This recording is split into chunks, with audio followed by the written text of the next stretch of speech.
So that's what I'm saying. The text is like an object. It's gonna change perspective based on where you're standing. I don't know. Hello? Can you hear me? Can you hear me? I missed you, baby sweet. It was a day. It was a day. Please tell me you're seeing this too. From Seattle, we're Drinking the Movies. I'm Taylor Baker. And I'm Michael Clausen. Hey, Michael. Hey, Taylor. Let's talk about some movies, huh? Let's do it. Let's have a sip of our beers. What's it called? Today we're drinking Hillbrant Brewing Company's Down with the Dankness. Cheers. How is it, Jen? Tell us. It's beautiful. Once it hits your lips, it's so good. What kind of beer? Yeah, that's quite dank. dank. Oh, that's dank. I Good feel stuff. like I'm drinking pine needles. Ooh, I feel like you should be camping. In a good way, yeah. Ooh, that's nice. But not camping, much like you wrote expertly in your review of Sisters Brothers. Oh, yeah. Because I do not want to go camping anymore Nope. after that. Not film. doing it. Too many spiders. We'll get there. Spiders in the cheek, spiders everywhere. Pretty bad. So we're going to do some first impressions here of two trailers. We've got The House That Jack Built, and we also have a Netflix film called Outlaw King. Which would you prefer to do first? Let's do Outlaw King. Outlaw King it is. We need to unite Scotland. Robert the Bruce is an outlaw. Any man or woman who would give shelter to him or his ranks is to be executed without trial. The people are desperate for justice. I serve Robert Bruce! Join us to free our I have 50 men to fight the strongest dog in the world. All right, Michael. We just watched the trailer for Outlaw King. What do you think? I'm intrigued. It looks like a big movie. Like, it's one that I do hope to see on the big screen. I had totally forgotten that the actress in this, I think I have seen some of like the stills or the posters for this, months ago. I totally forgotten the actress in this. I think her last name it's spelled P-U-G-H. I think it's Florence Pugh. She was in that movie last year, one of my favorites of last year, called Lady Macbeth. Did you ever see that one? Oh, is that her? I did see that film. I did not respond well to it. Oh, I love that movie. I totally forgot she's in this. Very intrigued to see her again.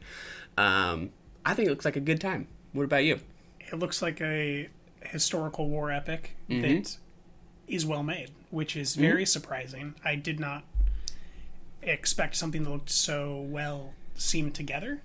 Yeah. The one thing that I will say is sometimes advertising agencies really fuck up when they pick a font, and they really fucked up with this font. Oh, I would agree. Looks because this is basically a Braveheart story. So you need something a little bit more scrolly, a little bit more burned at the edges, a little more rustic. I would agree. And it's kind of got that gleamy shimmer. That looks a little more video game-ish to me, somehow. Yeah. I would agree. Something a little older looking. Yeah, like it needs that, not quite the bullshit Mary Queen of Scots font, but somewhere in between this hard edge, blade-looking font and that. Yeah. Because this looks like a great movie, but I feel like it's being mismarketed. I agree. Did you hear about any of the Toronto Film Festival fiasco with this? No. With the reaction to this? No. So I think the original cut was somewhere around 248. Ooh. And like half the audience liked it, but half the audience didn't. And he took it back. This isn't Taylor Sheridan directing, is it? David Mackenzie. He, I believe, is working with the editor on this, and they went back in and I think they trimmed 30 to 40 minutes.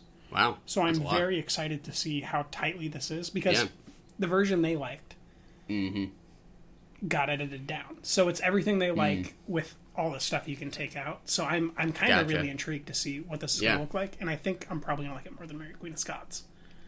Oh, yeah, I could see that. Yeah, hopefully that just means that they just kept the best of the best. Yes. And it'll be a little bit more no frills. It does make me think about with Netflix releases how unlikely it is you ever see like the director's cuts of any of these movies. It'd just be interesting, at some point down the line to compare, the movies that do get trimmed down like that. But yeah, I am glad it is not 2 hours and 48 minutes. Yes. So that is good to know. Yeah, it looks like it might be an essential viewing before Mary Queen of Scots as well, due to the plot line here in the timeline of Robert the Bruce kind of fighting for the Scots. I don't go really nicely know together. how this goes, but it is possible that that actress you like could potentially be one of the characters in Mary Queen of Scots, which is interesting to consider. Nice I don't know crossover. my Scottish history well enough. I do not either. But I that know would his be a name nice is crossover. Robert the Bruce, and he seems There you like go. a badass. More than me. Yeah. Yeah, I was a little cool on Hell or High Water, David Mackenzie's last movie, but yeah, we've worked that out though. You're gonna like it next time you watch it because you're a big fan of Ben Foster. There we right? go. Here we are again. It always comes back to Ben Foster. Ben Foster or Hail Caesar, right? Yeah. But his movie before that, which we also talked about really briefly when we talked about A Prayer Before Dawn, was Startup, the prison drama. Yes. So he's done some really different movies, which is just interesting, to see how his style kind of transfers between genres. So I'm intrigued. Me Should too. be fun. I do think this is kind of an exciting entry in what could be a really, like you just said, unique filmography looking backwards. Yeah. Like, I don't see this director losing a step. It seems like he's going to continue to kind of move forward and do bigger things. Yeah. And it just, in the back of my head, there's something kind of saying, like, 2026, this guy's going to, like, be a legitimate, contender for the Oscars. Yeah. Well, yeah, Hell or High Water got a Best Picture nom, right? He didn't get the director one, but seems like he's in that tier for sure. Like a legit, like, we look for his name. Yeah. He's kind of got that flavor to him. It's starting to feel like. Yeah, exactly. Even the people who loved Hell or High Water, not everyone would I would necessarily remember who directed it. I don't think, just because of his I just remember name Taylor recognition. Sheridan. Exactly. Yeah. So I agree. Promising. Yeah. All right. Well, let's get to the house that Jack built. Let's do it. I'm scared. Mind if I take a look in the van, please, sir? I'd be a bad guy if I said no. Some people claim that the atrocities we commit in our fiction are those inner desires which we cannot commit in our controlled civilization. So they are expressed instead through our art. I don't agree. I believe heaven and hell are one and the same. The soul belongs to heaven and the body to hell. And that's the trailer for the house that Jack built, Michael. What are your first impressions here? My first thought is that if you didn't know anything about this movie and just saw the trailer, I don't think that this really suggests the brutal violence that it's said to have. I could imagine someone being quite startled after watching this trailer by what this is supposed to actually have, because it has a more pitch black comedic kind of tone, which I was not expecting. I don't know if that's going to be palpable in the movie itself, but a surprising tone for the trailer. Good marketing. Yeah. What do you think? I don't like to jump to such conclusions willy-nilly, but I'd be lying if I said that I don't feel like I feel as if this could be a legitimate contender for my number one feature film spot this year. Woo-wee. Optimistic. Not just optimistic, pretty confident. I've seen most of Lars's filmography, and he's really going back to some of the stuff that he started with his shorts. It seems like some of the just the quick styles and the focus in on characters within a landscape. So the landscape's kind of soft, out of focus. I really responded well to his early shorts, which is like when he was a teenager, really. And there's some where he was like 11. Wow.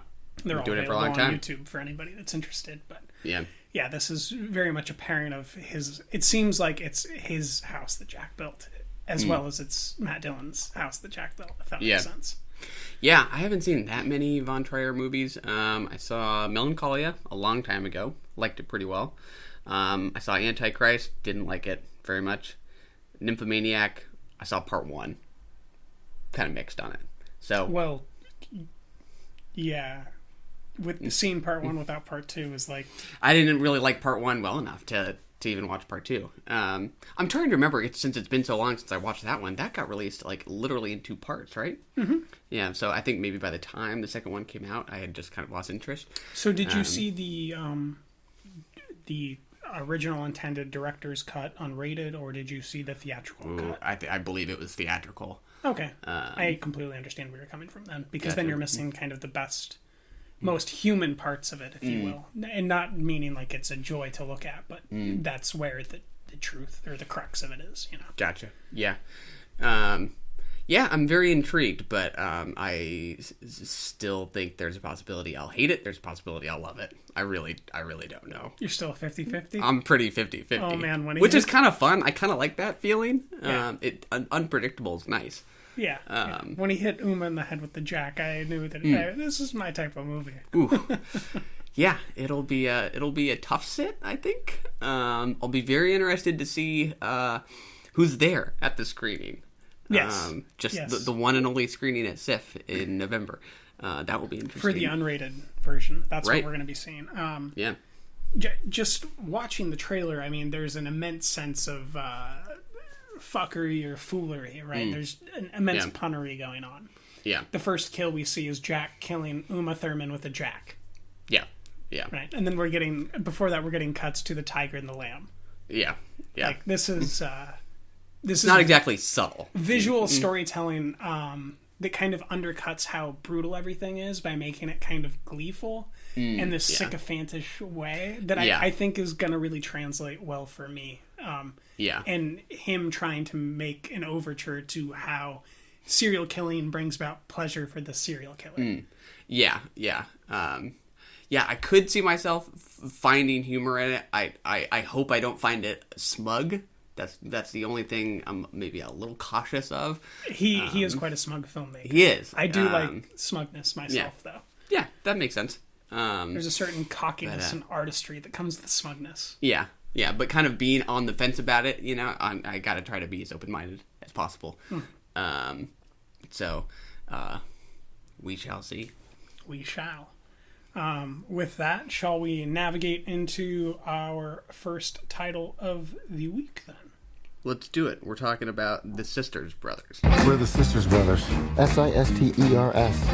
Like sisters. We're looking for a man named Warm.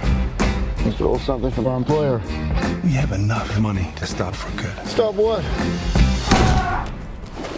Killing people. Yeah, right. That's Sisters.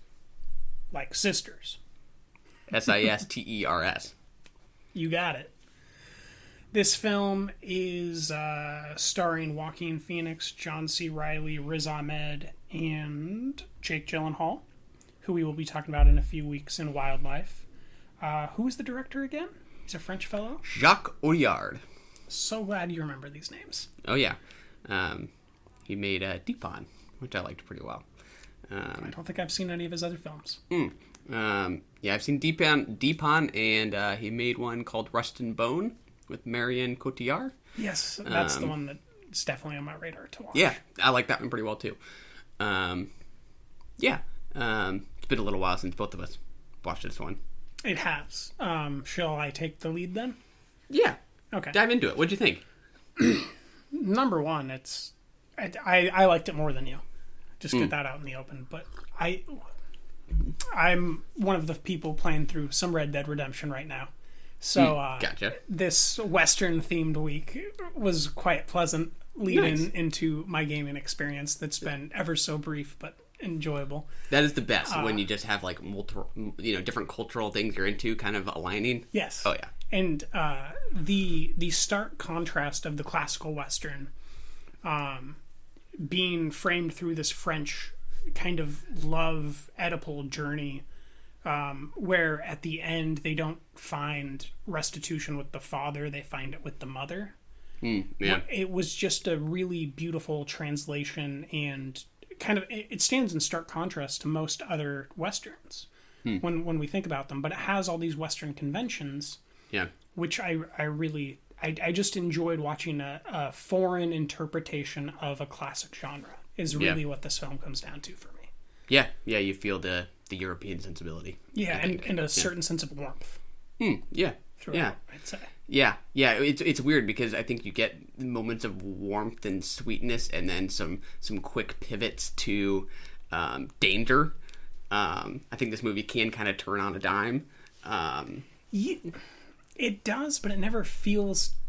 For me, it never felt dangerous. Yeah, it's not like it's pulling the rug out from under you, but it did consistently remind me, just of the harshness of Frontier. Yeah, but I guess what I was saying, or what I was hearing was maybe that you were worried for our characters, whereas I was never worried for our characters, but it definitely, the translation of the environment being so brutal and harsh definitely comes through. Yeah, that contrast between kind of romanticizing the West and also reminding you how the West would have sucked. Yes. To an extent. Terribly. Yeah. Spiders in the cheek. Yeah. Terrible. So there's this scene that we talked about recently in Wonderstruck where she gets off the train in New York in the 1970s, and it's this crazy smorgasbord of a cityscape that's just awe-inspiring visually. I experienced the same thing when we went to San Francisco. Oh, nice. Okay, I can see that. How'd that work for you? It was transporting, for sure. That's an interesting comparison. I could see that. Just as soon as the character arrives, you feel like you have arrived. Yeah. Yeah. That's awesome. And it felt like tangible. And visually, it was just sumptuous. It was gorgeous. It was. It was glamorous. Absolutely one of the highlights of the film is just its look. Which, to be honest, like, I'm almost positive I'd rate it higher on a second viewing. I was a little bitter for a part of it because outside of the film, the projection was a little jacked up. That I hadn't mentioned that yet. That was just a big distraction. That happened to me in The Old Man and the Gun. Oh, did it? And I think we might have seen each of these possibly in the same screening room. Probably. At the same theater. I think days. One of us needed to say something. Did you go to the number 8 at the dine-in? Screening room number 8? Yeah. Oh, I don't remember if that was the one, but it seems very possible. I was in screening room number 8, and I was furious during The Old Man and the Gun. Yeah, I was... the left side was completely off the fucking projection screen. I was really just on the fence about getting up and, like, saying something. And, I had already mentioned how, like, it took me a little while to kind of get into this movie. I'd be lying if I said that I didn't think that probably had something to do with it, right? Like, that makes a difference. Especially when you're looking at that more than you're looking at the film. Yeah, totally. When you're looking at the relationship between these two actors. Yeah. You have to be open to any movie, in order for it to have its full effect. And I was a little closed off because I was bitter. And that's frustrating because it is such a good-looking movie, like you were saying. I think it's beautiful, beautifully shot. Do you kind of feel that foreign sensibility coming through visually, though? Yeah, I mean, I guess I was thinking, just because I'm a little more familiar with his work, I guess I was thinking less about his sensibility as a European and more about his kind of like specific themes that kind of run through the other movies. Okay. Yeah, because I'm blind to those. I just can't think of them. Yeah, exactly. Are there particular what are the flourishes that come to mind when you're thinking of the European touches? So, other than the ending, which is incredibly brutal and visceral to look at, specifically in the river during the chemical thing, like when he gets the surgery, there's this weird sense of like, what's happening is terrible, but it doesn't look terrible. And that's kind of all these bad things that are happening throughout don't really look that bad. Like our opening scene with the brutal shootout, where they kind of establish the fact that these guys are just never going to die, and that they're like incredible Western heroes. Yeah. It's just like this quiet night that's punctuated with these guys murdering people, but it's still like visually feels like you're just experiencing a quiet night other than the audio. Yeah. There's I don't even want to say European. I want to say like a Southern European or a French feel to this, because we just watched the Italian filmmakers. You remember their name? They're the directing duo. Oh yeah, Bruno Borzani and Hélène Catet. Yeah, and when I think about them, I think about maybe Dario Argento. Yeah. So I don't know that I'd necessarily even call it European so much as like this French sensibility of warmth when I think about other like La Dolce Vita or something. Like there's a certain French wave of warmth that I feel coming through visually. Yeah. Where the sunsets are just so gorgeous and the water and these landscapes are so gorgeous. Yeah. And even when it's raining and everything's brutal and terrible, it looks pretty how terrible everything is. Yeah. Yeah.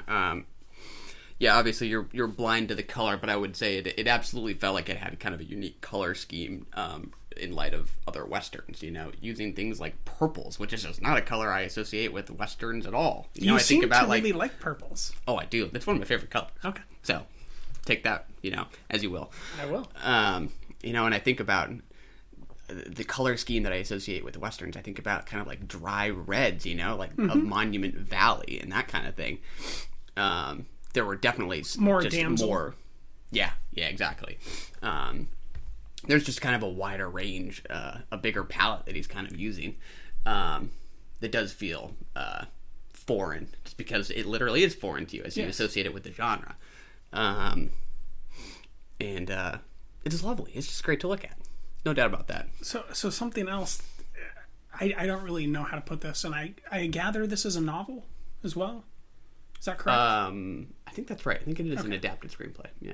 So what's interesting is that this is a Western with no female at all. Yeah.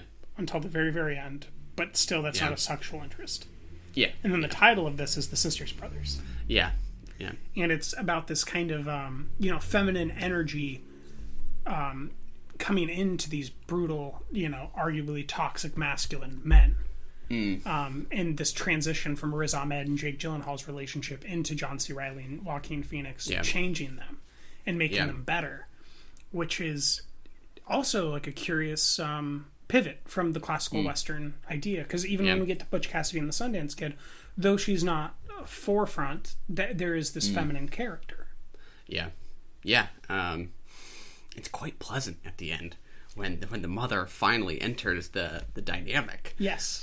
Really lovely. I don't remember her conclusion. name, but she's one of my favorite I don't remember either. older gals that plays moms almost exclusively. Yeah. I almost think that she's like from Reno 911, but I'm pretty sure I'm wrong. But she's kind of like that, the cop gal from Reno 911.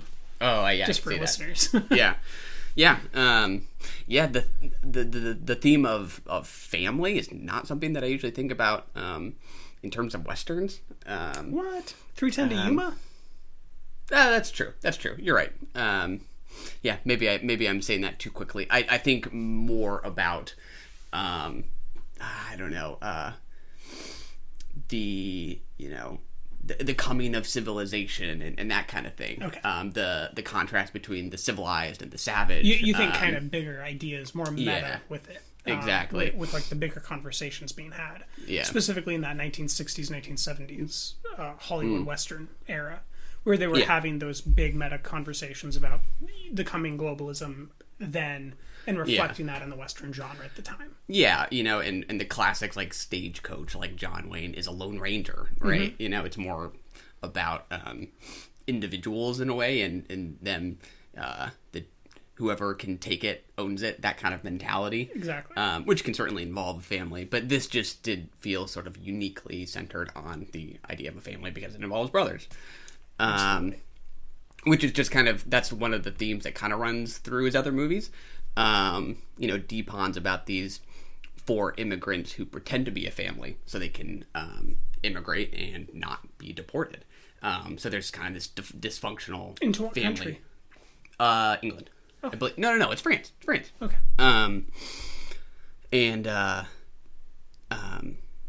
He has sort of an interesting story himself, Audiard, which I always see people referencing, and he's one of those directors who kind of denies that influences his work at all. But he says, but I have to believe that it also kind of runs through my subconscious.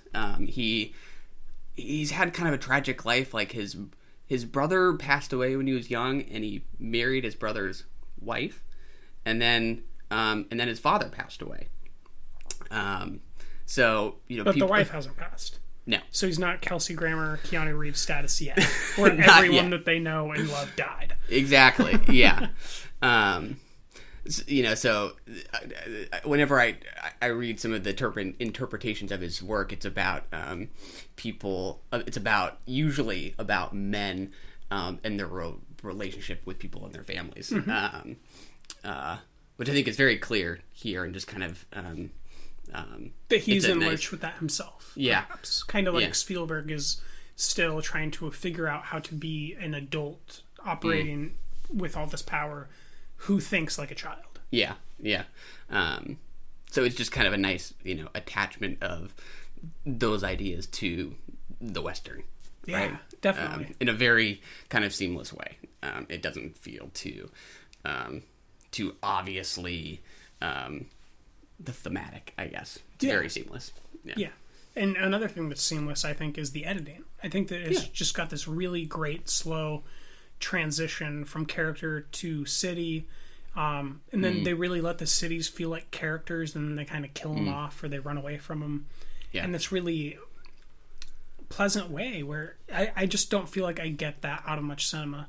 I really would compare it to kind of my experiences with the video game Red Dead Redemption 2, where these cities kind of come to life, and then, before you know it, you got to move on for whatever reason. Maybe your bounty's too high. Maybe time to go. You just gotta go because the camp's moving because the bounty hunters are coming in. Yeah, and it's just this. It just felt alive in that really weird, persistent way where the environment feels alive. Yeah. Oh yeah, totally. Yeah. If it's hard not to think about it feeling alive when that spider crawls into his mouth. That is very real. How about all those babies that come out? Oh, that's gnarly. Spider baby. Spider pig. Spider pig. Yeah. Does whatever a spider pig does. It's disgusting. But yeah, I do like that scene. Like I said, I think that's kind of a nice representation of the misery of just what the West was like in certain ways. Having to sleep outside, it's not always romantic. It can suck big time. Oh, dude, my crowd, when the spider crawls in John C. Reilly's mouth, just this inexplorable groan. Oh, yeah. Oh, no. It basically came from everywhere. Please I don't. didn't have anywhere close to a sold-out crowd, Yeah. But just this cacophony of wails came, and I was just silent in horror, because I'm terrified of spiders myself. Well, yeah, I thought for sure it was going to be played for last, because I thought he would wake up and, cough it out or something like that. Or but swallow it or something. Yeah. And he does swallow it, but it's already laid babies in his cheek. It's just terrible. Real bad. So I guess kind of the major thing to get to here, and arguably its greatest strength besides its directing and this sense of tone that really comes through, is the performers. Totally. If I had to rank them, goes John C. Reilly, Yep. Joaquin Phoenix, Riz Ahmed, Jake Gyllenhaal. Not that any of them are bad, that's just kind of the order for me. What's the order off the top of your head? Probably the same, although I could maybe switch Riz Ahmed and Joaquin Phoenix. Okay. They're pretty close. Yeah. Well, the thing for me with Joaquin is when he cries, it's like the fucker's really crying. It's really like he's crying. Like, he's one of those weird performers where I never know if he's maybe a little bit troubled. Like, are you really crying? Are you okay? Yeah. Exactly. Yeah. Whereas with Riz, I get the sense that he can leave work at work and home at home. And with Joaquin, I don't know if he's... I'm firmly in the camp that he doesn't do that. You want somebody to check on him in that scene? Yeah. Yes. Yeah. That's he's doing his job Michelle too well. Williams, where are you? You are too good. So I guess the focus then is how great the character work is here from John C. Reilly. It seems like you're in agreement with me that this is just incredible. I don't know if you know, but I believe he went to at least 1 year, it could have been 2 years of clown school. Oh yeah, I did hear that. France. Yeah. And that clown training, I think, is really what we're seeing during these toothbrushing scenes. Yeah. I was going to say teeth brushing, but that wouldn't be correct. Yeah. Toothbrushing is weird. It's just the ing attached that makes it odd, right? I'm with you. Okay. Isn't that just a fascinating character acting piece to see? And when he sees Jake Gyllenhaal brushing his teeth, how he goes... And he kind of leans in and peers and kind of gets this leering going, and he tries to copy, but in this really buffoonish way. Yeah, kind of a look of curiosity as he does it. He's just not quite sure if he's doing this the right way. If this is how you're supposed to do it. Yeah, it's like it's very endearing. It's a private thing for him. What he does with the handkerchief or the think I scarf remember or that. whatever it is. Do you remember the garment that he has that he takes out and he continues to smile and Joaquin gives him shit for it? Gotcha. And at one point, I believe, they get attacked while he is masturbating or has just completed masturbation to it. Yep. By Gyllenhaal and Riz Ahmed. Mm-hmm. Yeah. And then we get a small moment where he tries to get this gal who's a great actress that I don't remember the name of, but she's in Fargo season 2, I want to say. Ooh, I don't... Could be season 1 or 3. I really don't remember, but she's the prostitute. Oh, gotcha. Yeah. Kind of a bigger gal. Yeah. Kind of a Melanie Linsky, but not Melanie Linsky. Yeah. She was in I can't remember. I just know she was in Fargo. She's in a bunch of other projects. I think she might have been in Mosaic as well, actually. Yeah. But that interaction that he has where she has to leave because he's being too nice. Yeah. Is just this great moment that is equally dependent on this French auteur style. Yeah. I think, and also on John C. Reilly's ability to do this character study. Yeah. Did he? It sounds like he elicited your sympathy and you were more endeared by him than Joaquin Phoenix. 100%. Yeah, Joaquin's just a walking killer until the very end when he gets his arm cut off with the red right and that's hand. what he wants to do. Yeah. I mean, I do think there's something kind of affecting about these brothers' vision of the future, and Joaquin Phoenix not wanting things to change or not even really thinking about the possibility of change other than more power. Exactly. Yeah. While Riley's kind of cautiously trying out these new things, and what that will mean kind of for their relationship is interesting. Yes. And how it changes by the end when he has to become the real big brother again. Yeah. It definitely pays off. Yeah. All that stuff. But I really think that if he doesn't get nominated for supporting actor, that's going to be the greatest miss, I guess. Well, could he be a lead? I don't know if he'll get it, but do you think do you think that's the appropriate category or not? I don't think so. I don't think that anyone in this film deserves lead. Just because of how it's split kind of ensemble in a way. Between these 4 characters, and arguably Jake gets the most time of the supporting, and then of the brothers it seems like Joaquin gets the most time. So I feel as if John C. Reilly should be in the supporting category. I don't know how. Do you remember how big that slot is though? Is it 5? 5? Yeah. He probably won't make it, but this is his tour de force, if you ask me. Yeah. At least since his performance, which was quite limited in Gangs of New York. It's probably his best one. I never saw that one. I didn't even realize he was in it. Oh, you've never seen the Gangs of New York? I have not. With Daniel Day-Lewis, Leonardo DiCaprio, Cameron Diaz, and John C. Reilly? Big cast. Never seen that one. We're doing that in the spring. You Big can blind spot. book it. There are a handful of Scorsese's I don't think I've seen. So springtime. You're gonna like that. Spring's getting full. Spring's done. We got to start. Every time we haven't seen something, we'll watch it in the spring. Spring releases stop getting pushed back under the Silver Lake. Yeah, exactly. Really nice movie. You love Riz Ahmed. Do you want to make kind of an overture to him before we move on? His intelligence was very believable. Yes, I really believed and was sort of hooked at his description of this sort of idealistic future that he envisions, and the optimism he has about his formula. I was quite engrossed whenever he was getting excited about what this could do and what the possibilities were. I was totally with him. But if I had to rank him, it's a close call between him and Phoenix.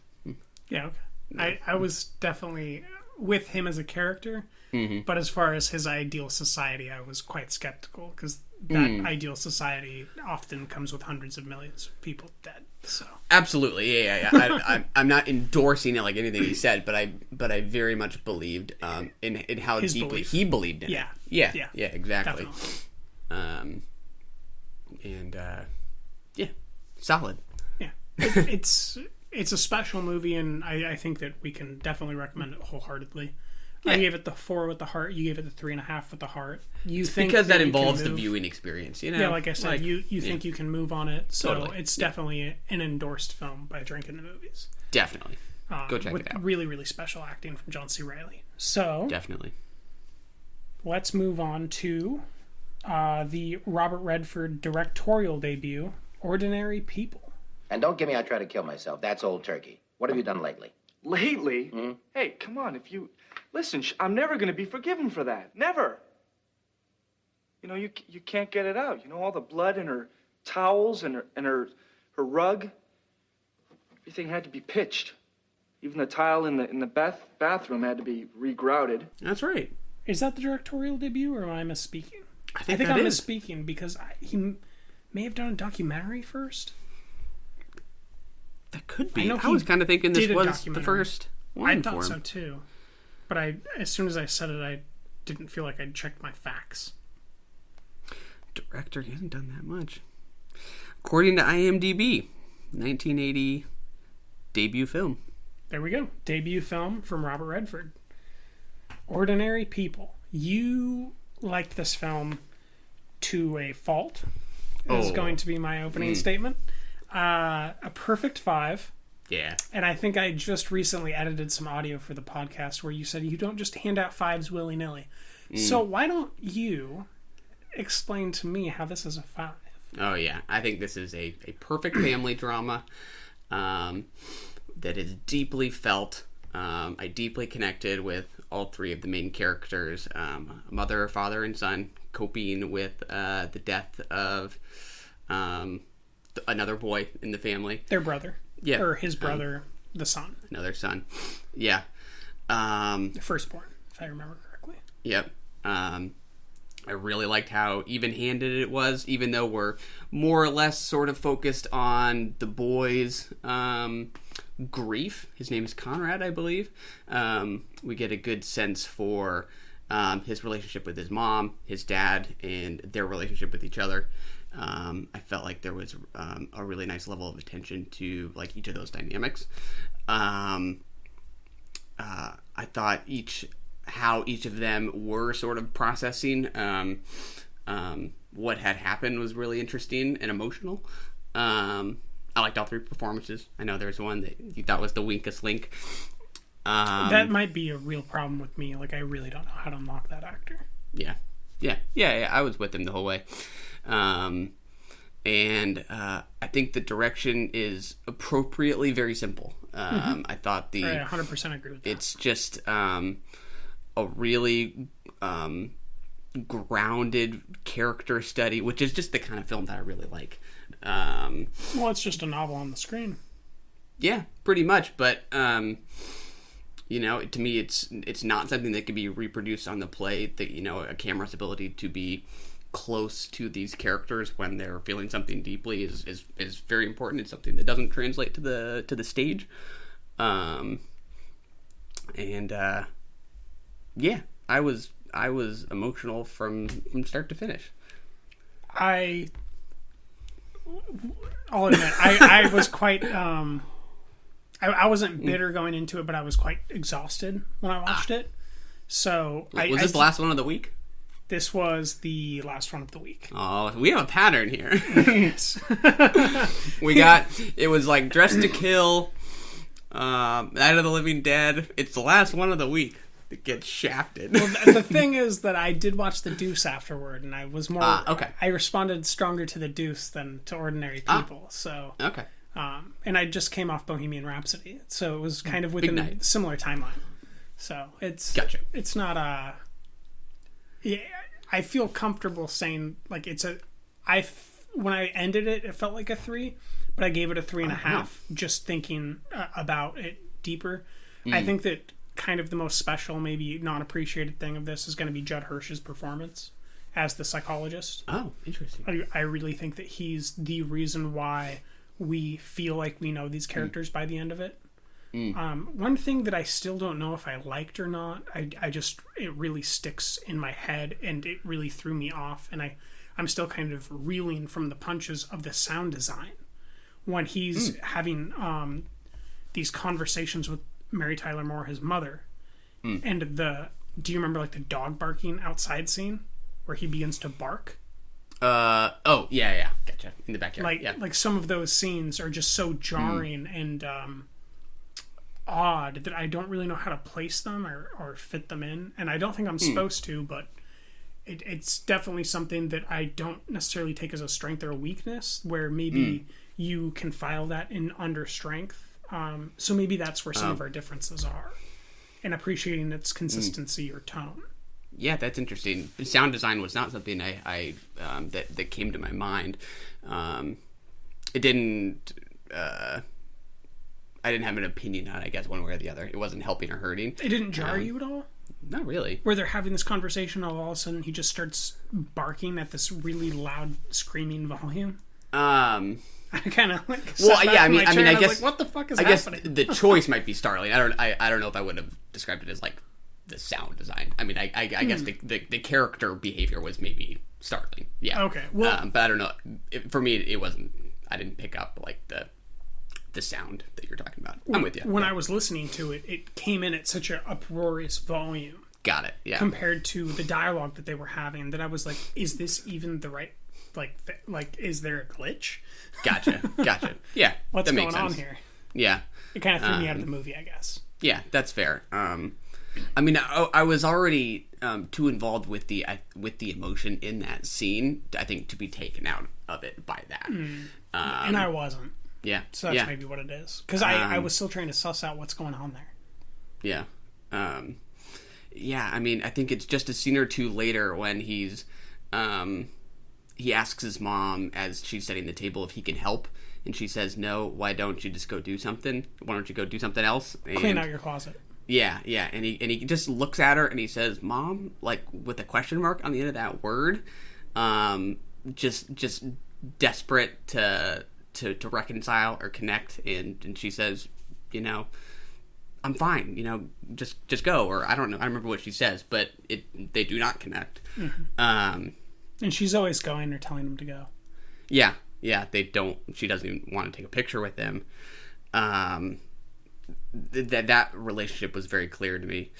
I really liked. I don't remember the actor's name who plays the son, Conrad, but I really liked his performance. To me, it's like I don't know. Just so much of the time, it just looks like he's like struggling to catch his breath as he starts to kind of panic. Like his chest is tightening up.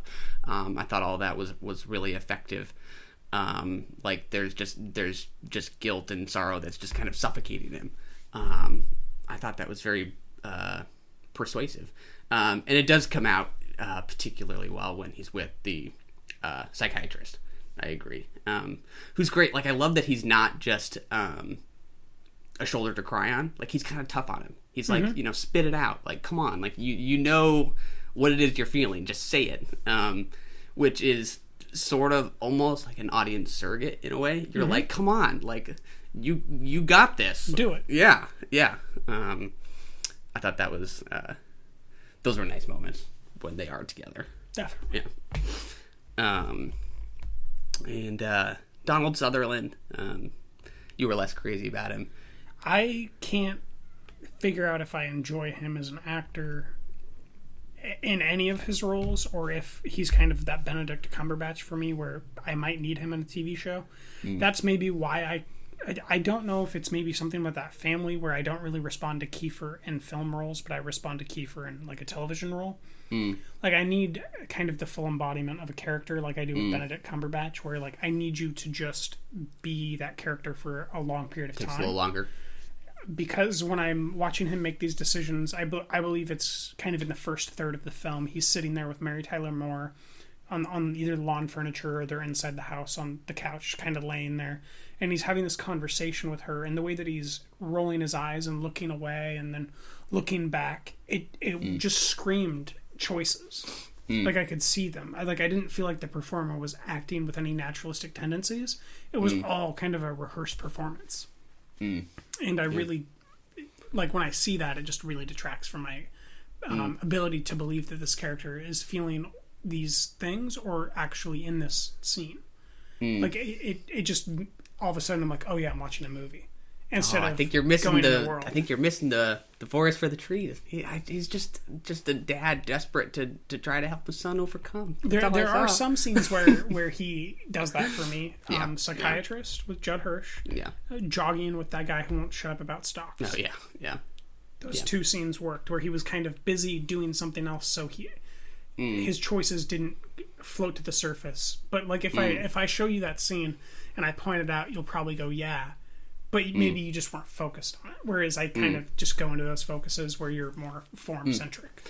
It could be. I mean, sometimes you just get to a point with a movie where if you're emotionally involved enough, certain things start to not matter. Right? Like I didn't none know of these, how to none get of that came to my emotionally mind. involved, honestly. Yeah. What? Like it's I devastating. I was honestly on Mary Tyler Moore's side like the whole time. Interesting. Yeah. But I love Mary Tyler Moore. Yeah, and I thought it didn't villainize her. I thought it did appropriately elicit my sympathy for her as well. Mm-hmm. She's bitter for sure, but I think it recognizes how sorrowful she is as well. There's that moment when she's sitting in Buck's room by herself. Mm-hmm. Don't do that just to a me. Quiet moment. Yeah, exactly. Just a quiet moment, but you see how she just does this alone. She doesn't want to talk about it. She wants to do this on her own. She wants to try to maintain some semblance of normalcy. She doesn't want people to know what they're going through. She gets pissed off when somebody's told that he's seeing a psychiatrist. So which just is a quick frustrating question. in a way, but a little interesting. Quick question before we move on. Yeah. Did you know that she was in Buck's room the whole time? Because I didn't until he came in and startled her, and then I became aware that there's this room in their house that's Buck's room. I really didn't know. I thought that she was in his room, and I was kind of thrown off by that, and I was like, does she love him? Which was kind of an interesting moment for me, just in a different way. So did you... No, that's interesting. Did you always know it was Buck? Yeah, I assumed it was Butch. Okay. Yeah, but interesting. I can see that. I mean, they kind of look alike. She's looking at pictures of them. No, I'm just trying to see, like, ooh, that's never good. Hell. Yeah, I never know kind of when I'm missing out on something. When you watch a movie and maybe you completely missed a clue. Yeah. Device is ready. What device is it talking about? It's talking about the microphone, which is worrisome. We're back. We are back. What else? Already talked a little bit about how much I liked Conrad, but yeah, I did like Donald Sutherland. I liked the moment in particular when he comes home and he's talking to Mary Tyler Moore in the garage about the day of the funeral and the shoes. Yeah, exactly. Good moment. Yeah, I thought that was just a really powerful moment, and to me that was sort of the first sign of how this tragedy is going to kind of reverberate throughout their relationship. Like, to me, he's not just pissed about that particular incident. Like, it's sort of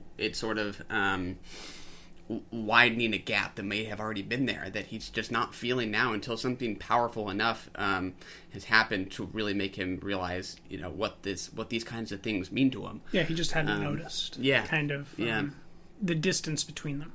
Yeah. Which, to me, it's just devastating. You want to see a family after something like that has happened come together, and instead you see these people kind of coming apart in a way. Mm-hmm. So I'd be curious to know if at the end, do you come away with it thinking that there's any chance she's going to come back into the picture, or do you think she's done with Donald Sutherland? I think that there's a very deliberate open-endedness, at least to the film. Yeah, about the possibility for reconciliation, because she only takes 2 bags out of the closet and is kind of like, she knows that she needs to leave. Yeah. Not that she's not telling him to leave. There's not that like bitterness that says divorce. Yeah. There's like a truthfulness in the way that she's going about her actions. Yeah. Where you really don't know. Yeah. What's interesting about this point in time, which I believe is kind of this, I believe it's more of a maybe 20-year period, but it's really condensed into about a 10-year period, by John Belton, who wrote American Cinema, American Culture. He makes this really interesting statement about this post-war, post-Nixon era, right before we get to the Reaganite era. A lot of films are about the return of the father to the son, to help the son move on. We get this in Indiana Jones, we get this in Star Wars, we get this in this film. Yeah. And there were innumerable other films that I just don't remember in that book. But that is something that definitely comes through here. That that's how the son moves on, is by the mother kind of going away and the return of the father to help him move through this stuff. Which that's interesting. Is a very interesting, just societal consideration of what was going on at the time and how kind of, we longed for a certain amount of patriarchy back as a nation when this film was made. Yeah. I mean, I think if there's any, kind of optimism or upbeatness to the conclusion, it's kind of the father and son sitting there out on the back porch, right? He's obviously sad over, what he just might have done with his wife, but the son and him are having kind of this moment of reconciliation or just togetherness. So there is something very, very kind of traditional about it, or something like that. This weird thing that was, you just think about the Sean Connery Indiana Jones. I think it was The Last Crusade, right? You think about the final Star Wars when Darth Vader does what he does for Luke. There was this return of the father at the time that arguably, at least in that book, he makes the case for that's kind of what led to the Reaganite era. And then the films that we get out of that Reaganite era. It's the kind of movie I'd love to watch with my mom, just to see what she thinks of it, right? I think this would play very differently for someone who's lost a kid, who has kids, who maybe man versus a woman knows what a psychiatrist or psychologist is like. That's absolutely maybe what should be like. This is so phony. Yeah, exactly. I'd like to know what your mom thinks about it too. Yeah, I think she'd probably like it. My mom would be like, I liked Mary Tyler Moore. My mom wouldn't. I think have too much enjoyment at this film. She doesn't enjoy negative things nearly as much as positive things. But I mean, especially with that reading in mind, I mean, I'd just be curious, if a different perspective would leave you a little bitter about how the film maybe treats the mother. I didn't feel that way. I felt like it was equally sympathetic and just sort of honest in how differently she is approaching what they're going through.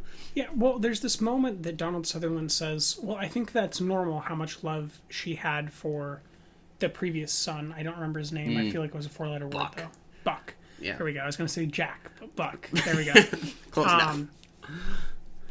Because he says that Conrad and her are similar. And that maybe she could love Buck because he was different and because he was her firstborn. And so there's kind of this to me it was earned, the differences in her affection. And maybe it was hard for her, it seems hard for her to love herself. Yeah. So it seems like it would be hard for her to love Conrad. And it seems like maybe she's in this weird, I just lost the word for it. It's this headspace where you kind of aren't really there. It happened in Breaking Bad. Fugue state. She's kind of in this fugue state after the death where she's not really emotionally present. Yeah. And I don't really get the sense that she's leaving out of spite or any of that. I get the sense that maybe she's leaving at the end because she knows that she needs to fix her shit.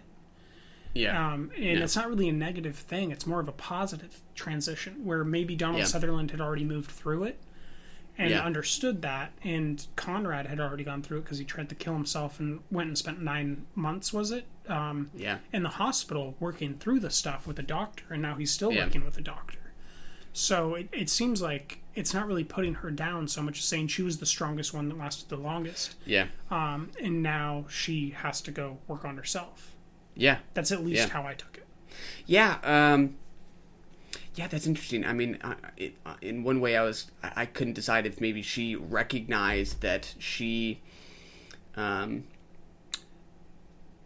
perhaps was not as forgiving with Conrad as she should have been by now, and thus sort of realizes that maybe until she can come to grips with that, she needs to give them their space. And yeah, I guess in the same way you said it, just until she figures that out, because she's realizing that it is unfair to them how she's somehow going about this. She's maybe struggling with frustration over any idea she might have had that Conrad could have done something, even though she wasn't there. I couldn't help but think that's maybe something going through her head. It's tough. It's certainly a tough movie. I think it's generally a good one, though. Yeah. I feel like I should have scored it 2.5 just to bring down the average score for drinking the movies, because you get a raucous 5. Oh, yeah. But it's definitely recommended by us. I don't know that the 5 is as well earned as you might argue. Oh yeah, I think. I don't think a family drama can get much better than this. Manchester by the Sea. Also a 5. But a higher 5. High fives. I think Manchester by the Sea will age in exactly the same fashion that this film has. Stronger. Think so? I do, because Michelle Williams and Casey Affleck will continue to build a filmography that is incredibly strong. Kyle Chandler will do the same. Lucas Hedges will do the same. So I just think it'll be remembered more fondly in that category, whereas I don't think that we think of Donald Sutherland as this great actor that we might think of Casey or Kyle as in the future. I don't think... I mean, Mary Tyler Moore, definitely, but we don't really talk about her or go back and view her films as a cultural society anymore. Yeah, that's fair.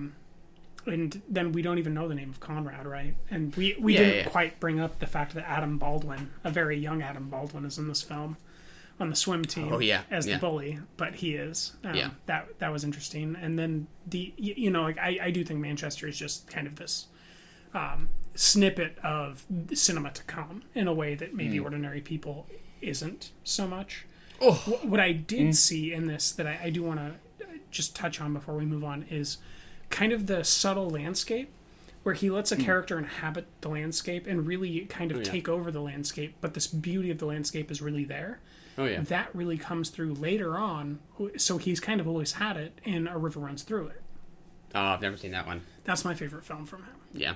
A couple films later, maybe, kind of... 1992, I want to say.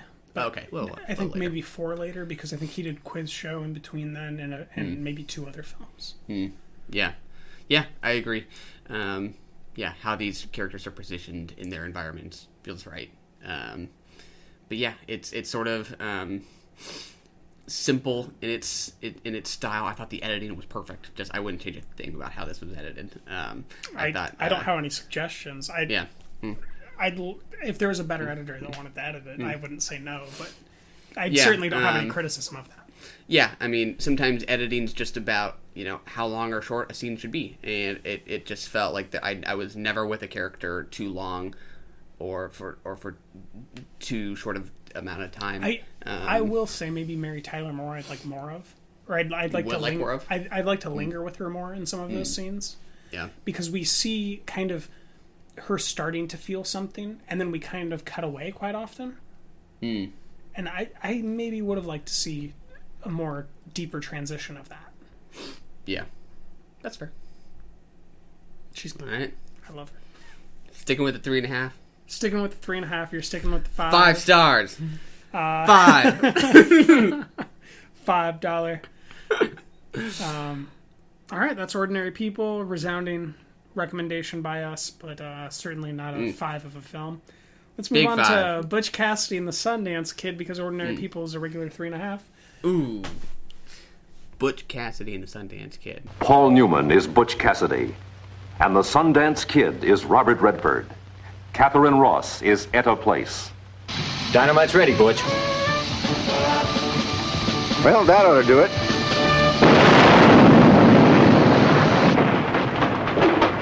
Think there's enough dynamite there, Butch? Most of this is true, and all of it blazes with action. You've never met a pair like Butch and Sundance.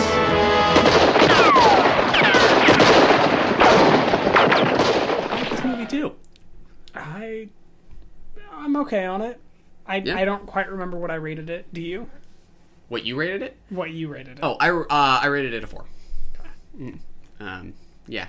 So I had never seen this film. You had seen it, right? I watched it a long time ago. Yeah. So this is just not the film that I thought it was. I thought this was like a much tougher Western than I did too. It is. I just thought it was something more violent, more hardened, a little darker in tone. So I was very surprised by how sort of upbeat and lighthearted it is. There are some undertones of seriousness, and like people are killed, but I think overall I would describe this as quite light in tone. Would you agree? Yeah.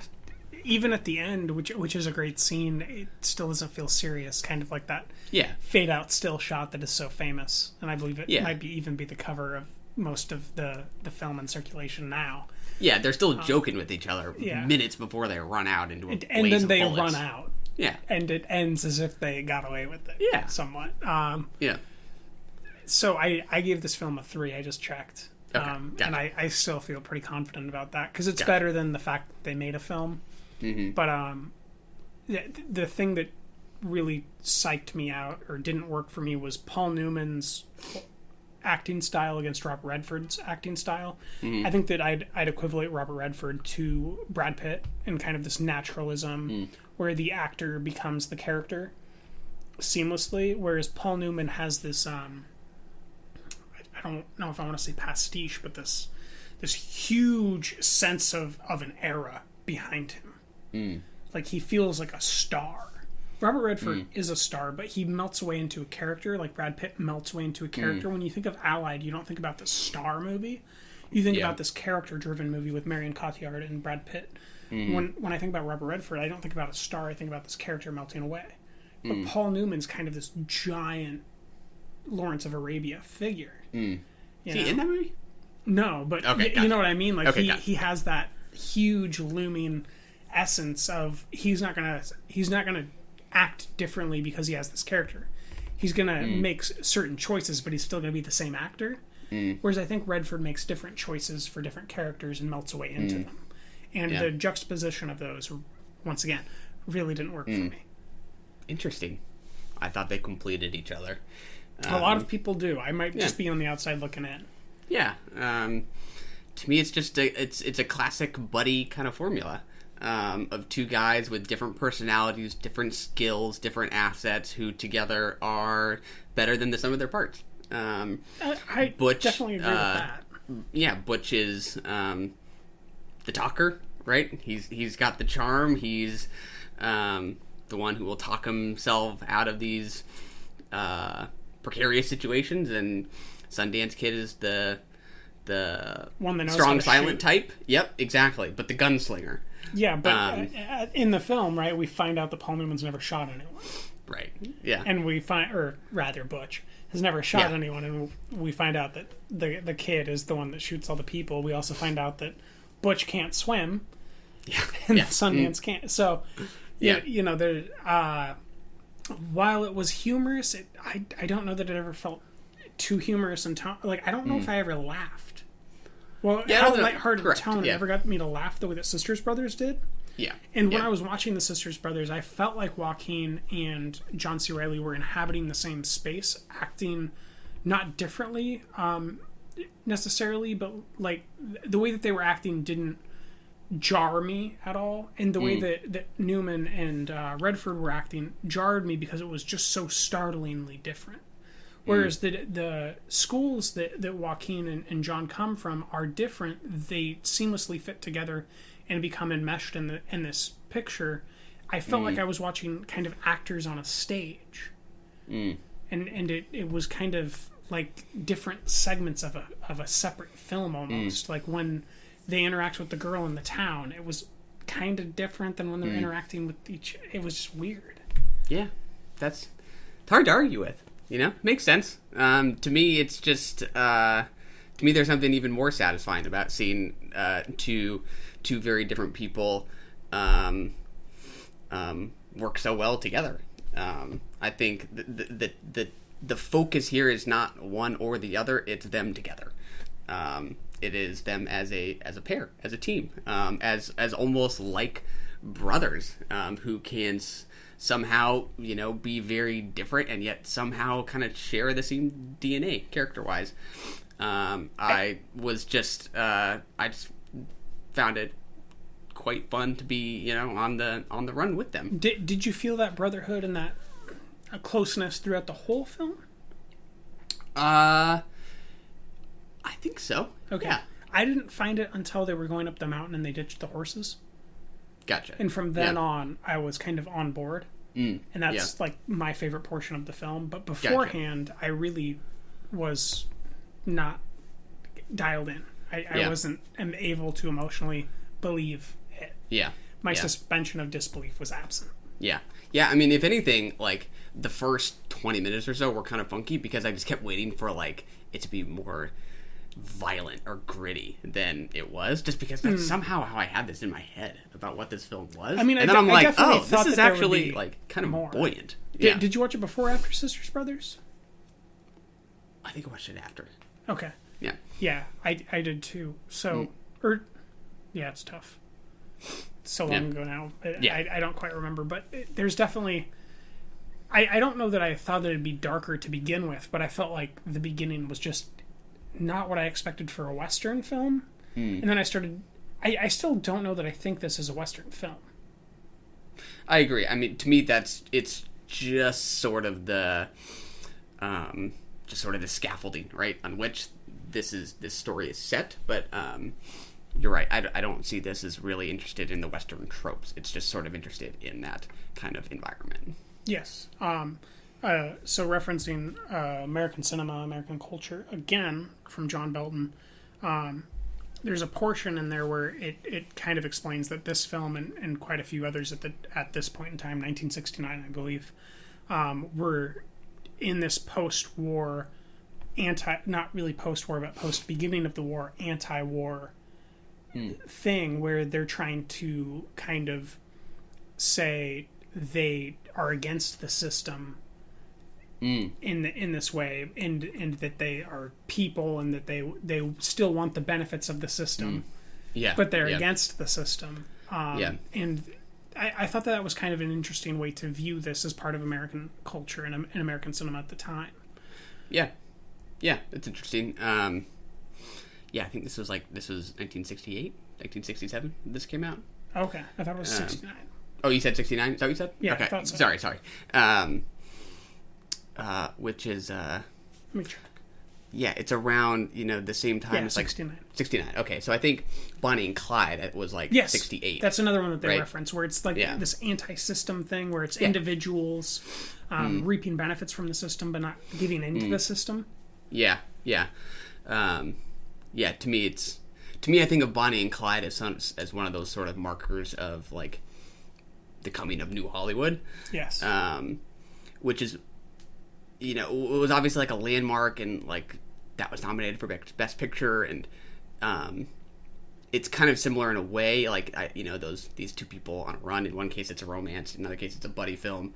But it's weird. I still think it just tonally, those are just kind of two interesting movies to compare, because I still just find Butch Cassidy and the Sundance Kid more upbeat. All right, there's nothing like raindrops keep falling on my head in Bonnie and Clyde. Right, they go down in a blaze of bullets. We see them gunned down. So there's something about the pessimistic tone of that film in contrast to Butch Cassidy and Sundance Kid, which is kind of interesting, even though they're kind of doing the same thing, just kind of two interesting movies to compare. It seems like they are very much doing the same thing. They just end differently, maybe. Yeah. They certainly have a different tone, but I think that kind of the culture that they're from the milieu of or coming out of is very much making the same statement. Yeah. I would agree. I just wonder. I wonder at the time if the audiences for these two movies would have been different. I would have imagined the Bonnie and Clyde would have been more startling to people than Butch Cassidy and the Sundance Kid. Oh, definitely. Right? Definitely. That's at least how I've come to understand film history, is that Bonnie and Clyde is still much more startling of a film to people of that era specifically. Yeah, there's nothing as sexual in Butch Cassidy and the Sundance Kid as Bonnie and Clyde. Yeah. And not only is it not sexual, it's a Western that ends on a light note, which is something that, the people that watch Stagecoach, like you referenced earlier, and Shane are going to be happy with. Yeah. Yeah. What the original 3:10 to Yuma, these types of films normally end pretty savagely. Yeah, Bonnie and Clyde's like, maybe everything won't be okay. Yeah. And whereas this is like these two Hollywood stars, one is a budding, promising new prospect in Redford, and one is an aging superstar in Newman. And they go out in this blaze of glory, but it fades before they get shot in this happy note of them smiling, shooting. They're like, just keep it happy. Exactly. Yeah. They could be fine. Yeah. I think that the segment of the book on that was like having your cake and eating it too. Yeah. Oh, yeah. I could see that. And it specifically referenced Bonnie and Clyde as well. Yeah. So right around that. Definitely that same a great pull there. Yeah. Two similar but different movies. Kind of interesting to compare. I don't really know how to talk about like the form or the progression of this film. It's just weird how it's put together. I guess a pivotal moment is maybe when they've already fled south and they hold up the bandoliers that held them up. And they get the gold back, and do they kill them all, or do they make them run away? I don't quite remember. Yeah, I don't really remember either, to be honest. That seemed like maybe a crucial moment of the film. But, I mean, beforehand, he convinces the girl to run away with him. And they do. It's just this... It almost feels like Looney Tunes kind of a plot, where it's like, we're here. It's a little now we're here. Now we're here. Now we're here. Yeah, I would agree. There is almost some silliness to it, or something like that. There's kind of an exuberance. Beautiful landscapes. Yeah. But I smiled every time. They would turn around and see that the guys were still on their tail, and they'd say, "Who are these guys?" I thought that was funny. I thought it was fine. I could shift on that. Yeah. Is how I'll put that. I didn't find it funny at the time, but I definitely could shift on that. All I'd need is to be lubricated. Yeah. And maybe like in a cinema setting. Yeah. I think that not watching it in a cinema really detracted from my ability to enjoy it. Yeah. Raindrops keep falling on my head. Do you like it? Do you not like it? I'm neutral. Neutral? Come on. It's delightful. Are we talking about the song? Yeah. Love the song. Okay. Thank God. Big fan of the song. Thank God. That part of the movie? You didn't like Paul Newman on the bicycle in that little bit?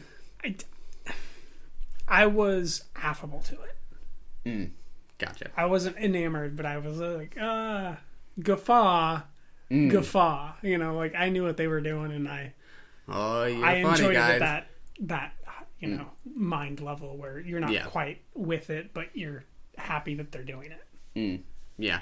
So to me, the bicycle here is kind of like the toothbrush in The Sisters Brothers. That is our symbol of the future to come, and this is sort of a symbol of what's next. And in a way, this is kind of a story about maybe the end of their time, right? You can read the ending optimistically, but I see this more so as a movie about them not being able to escape the law like they thought they always could. So to me, there is sort of this conclusion-like tone running through it, even though it's quite upbeat to me. Yeah. What is funny in this movie, and what a scene that like I remember watching as a kid and going, "Holy shit, that's fucking crazy," is when all the military gets lined up on that roof with the rifles. Like, it's just funny. Like, how it's just a field of rifles on this rooftop, or like rooftops rather. Tons of them. Yeah, and again, a weird tone. Like, it's not like an oh my gosh moment. It's like, how are they going to get out of this? Because you kind of assume they will somehow. Are they? It's weird. Yeah. It's still they can't run out the back. It's still not intimidating, really. I don't know. It's kind of intimidating. It's just it's funky how it has these moments of danger that don't feel that dangerous somehow. That's maybe the most interesting thing about the film, in retrospect, now that we're talking, is the tone. Yeah. And how it never really commits to any sort of a tone. I mean, to me, it's quaint. That's how I would describe it. It definitely is, but maybe in the moment of this visceral brutality, it isn't quaint. Yeah, gotcha. So it's this overall tone. Like, what exactly is the tone there? And just thinking about it more broadly, it's interesting to consider it in contrast to culture at the time. Yeah, when it was coming out, just that. The bigger conversations about this film are maybe more interesting to me than the smaller conversations. Yeah. Kind of its legacy. Yeah. Exactly. Sure. Rather than what the camera did at this moment, or how they chose to cut away and just show the cliffs as there was a splash sound. You know.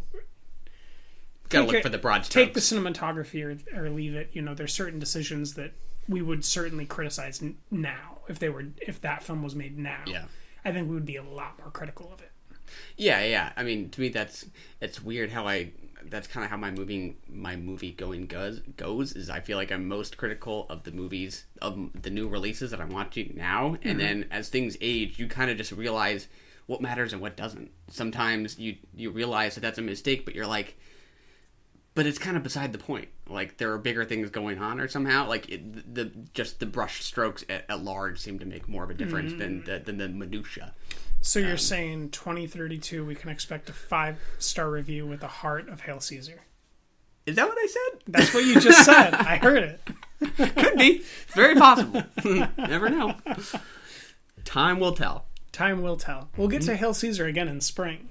Exactly. People are so psyched for spring. I know. They're going to have to tell us what we said we'd watch.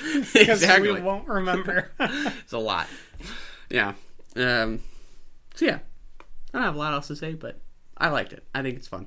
I think it's an important film. I think it's a good film. I just don't think it's great. And most of what I'm interested in about it is more extra textual rather than what's encapsulated in it. Yeah, certainly, I agree. Interesting for its legacy, its place in the culture now and then. Mm-hmm. But if I had to pick any movie from 1969 and someone said, let's watch this one, I'd happily watch it again. Well, I don't remember what else came out in 69, so that was awfully specific, but... You know. son of a... All right. Shall we move on? Let's hop over to our final title of the week, The Old Man and the Gun. Well, let's take this place. Say it was a bank, and instead of that counter up there, that was really a teller's window, and you just walk in, real calm. So you walk right up, look her in the eye, and you say, ma'am, this is a robbery. And you show her the gun, like this. And you say, I wouldn't want you to get hurt, because I like you. I like you a lot. So don't go breaking my heart now, okay? You're not serious. Look at that. Is he smiling? That's right. One more Redford picture. One more. This one is starring Redford once again. What'd you think? I think that it is a beautiful film, and I smiled basically the whole time. Not like giant grin, but like just pleasant the whole time. Kind of like the opposite of Manchester by the Sea. Where you're kind of frowning. Not huge frown, but like small frown the whole time. Like, oh no, oh no, oh no. Don't. You're like, oh yeah, oh yeah, oh yeah, the whole time you're watching this movie. It's a nice movie. It is. It's very nice. You feel like Sissy Spacek's really like enjoying her relationship with him, and that he's treating her well, and that he's really in love with her, and that that's really great for him, and that Casey Affleck really has this great relationship with his wife, and he really loves his kids, and it's just this really great movie that's just fun and warm, and it's one of those movies that's like the perfect rewatch, where it doesn't matter if you fall asleep while you watch it. Like, it's that type of a movie where it's like, just put it on and you're gonna go to bed. Yeah, I would agree. Warm. I do think that's an appropriate word. I do think it feels warm. It looks warm. Kind of the orangish kind of glow of the cinematography. Oh yeah. I think is quite enticing. Is it a very colorful picture? It's not. I wouldn't describe it as colorful, but I would. It's very welcoming of natural sunlight. Is it maybe like a consistent saturated palette type of a film where it maybe brings you into a colorscape and keeps you there?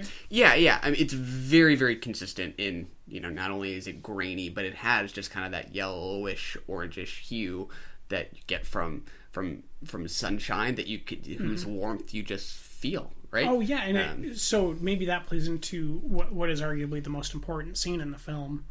The sunrise over the graveyard when Tom Waits leaves with Danny Glover off of the porch. Yeah, because that's kind of the I'd say that's the crux of the biscuit, if you will, to quote Frank Zappa. Nice. That's where the film departs, and he's no longer going to get away with his jovialities. Yeah, jovial. Yeah, that is an appropriate word as well. Yeah. Yeah, interesting. You like Sissy Spacek as well? I loved her. Yeah. So great. Pretty delightful. It's hard not to just use the word charming over and over in reference to this movie. Charm, warm, happy, pleasant. Google search other synonyms for us, folks. Yeah. Yeah. As low key of a bank heist movie as you're likely to find. I think it's not even a bank heist movie. It's just he's a bank robber. It's a romance film where I guess some banks lost some money along the way, but it's a great romance film. Casey Affleck falls in love with Butch Cassidy, or not Butch Cassidy, the Sundance Kid rather. Yep. And the Sundance Kid falls in love with Sissy Spacek. It's this great, charming. Nice. Little slice of life. I guess banks got robbed, you said? But he was nice about it. He was smiling the whole time. Yeah. I do think probably my favorite scene was the montage of all of his breakouts. Yes. Great. To me, there was almost something kind of Wes Andersonian about that. Yes, there was. How about when they cut to actual footage of him? Yeah. Pretty great. Actually, I was not expecting that. That took me off my seat. I was like, nice. What film is that? Yeah. Can we watch that for the show? You're like, can we? No. Let's go back to that, guys. Yeah. Can we finish watching that movie first, and then we'll get back to this one? Yeah. Casey Affleck, I like. To me, he is kind of an interesting actor to compare to Robert Redford, because even though I don't find him anywhere as charming as I find Robert Redford, to me he is similar in that like most of what he's doing seems to be going on below the surface. Melts into a character, you might say. Like Redford has his smile, right? That just like is, you just can't resist it when you see it. Yeah, I think Casey might have that too. Yeah, I don't know why. It's just when I look at those guys, I just feel interiority. They do a lot with a little, right? It's the twinkle in Redford's eyes, and with Casey Affleck, it's just kind of that fragile voice. In a way, they're not actors with big gestures, with big personalities. It's small things that sort of like hint at the inner workings. I don't come out of this thinking like I really feel like I have this bank robber figured out.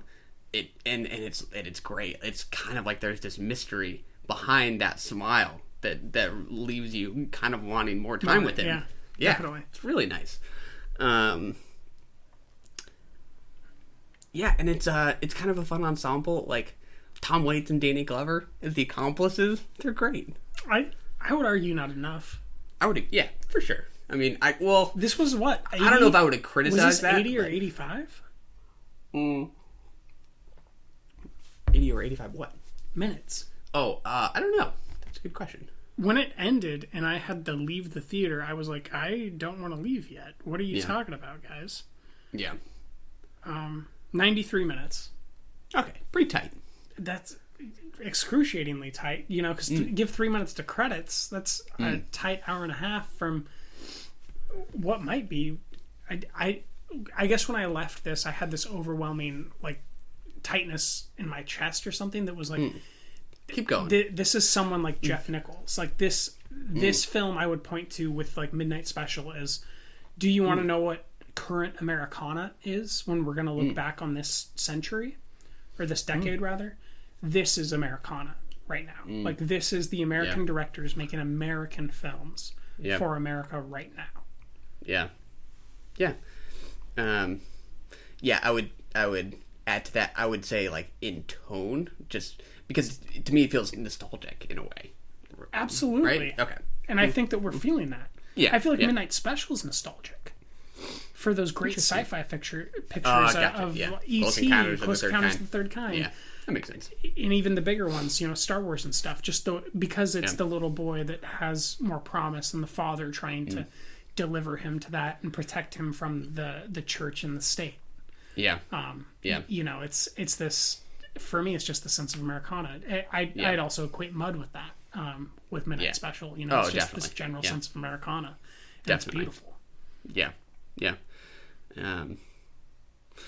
It's just super mellow. Even at the moment when I finally thought that the dramatic tension was going to be like turned up, it just somehow got like even like more mellow. Like there's the one chase scene that totally messed with my head because like the sound even went lower. Yeah, it's great. The one chase scene where I expected some kind of the one we see in the trailer. Is it in the trailer? Where he opens the trunk and the money bills fall out? I think that's right. Yeah, I think it culminates in that. I think we do get 2 chase scenes. Yeah, actually, I think that's a flashback. I think it's the other one I'm thinking about. That's why I say we get 2 chase scenes. Yeah, so I'm talking about the flashback. You're talking about the concurrent in the present. Timeline.